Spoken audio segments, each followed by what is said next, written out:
go to court and come up with an anticipatory order.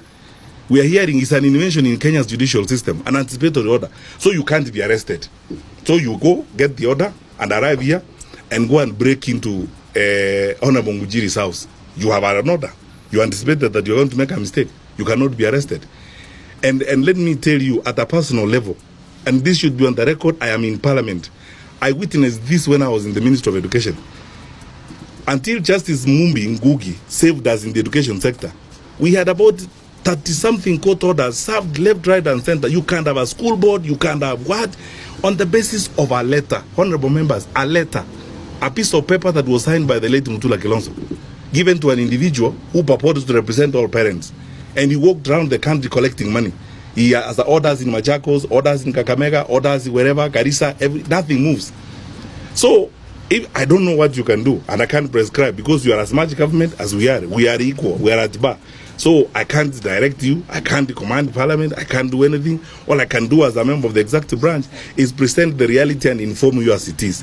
And you, more than anyone else in the security sector, to look into this and see how best this will facilitate or inhibit the management of security in the country. Because if you give an anticipatory order to a criminal, Boynet is not going to arrest the criminal. And if you follow, those anticipatory orders are being given by a certain clique of judicial officers. Not all judges who do them. It's a certain group of judicial officers, and the lawyers who go to them, you can count them, and the civil society activists involved, you can count them. It's a collusion. It's a group of people who collude and do this kind of thing. When you listen, because a judge asked me from the Commonwealth last week, a judge rang me up when this was playing up. He's a friend of mine who knows me. He's a judge from a Commonwealth country. Asked me a question I couldn't answer. Asked me, when Justice Roslyn Abrili received this application that your guy is held at the airport, was the world going to come to an end if she said, serve the director of immigration and come before me tomorrow? Was the world going to come to an end? Because that way, the director of immigration would have explained what was going on. One, we can't arrest this guy, he's on the air side. Two, he's not in our custody, so we can't produce him. Three, receive a report from us. You should receive the comments of the Kenya National Human Rights Commission, which have not been heard and have not been received in court. So you have one order issued on top of another order, and so on and so forth. And it's like a race within this clique of judicial officers. It's like a race on who can humiliate the executive more, who can embarrass the executive more. The more you can injunct the executive, the more you can stall the executive, the higher the officials you can embarrass, the more heroic you become. That's all I can say on that point. And lastly, the point is this, honorable members. I'm not able to comment on what Honorable Tuchu said because I didn't see the full program.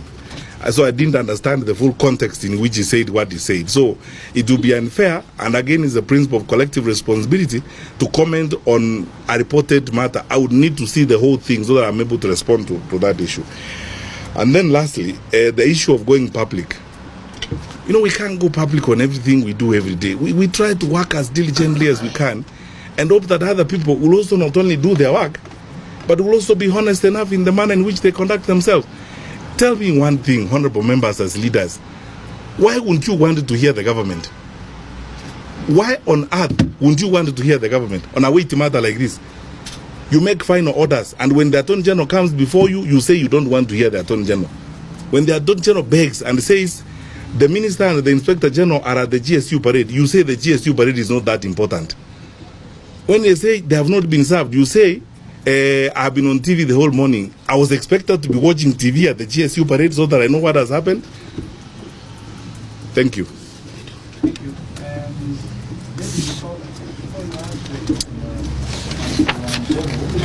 I want to recognize the presence of and then we have the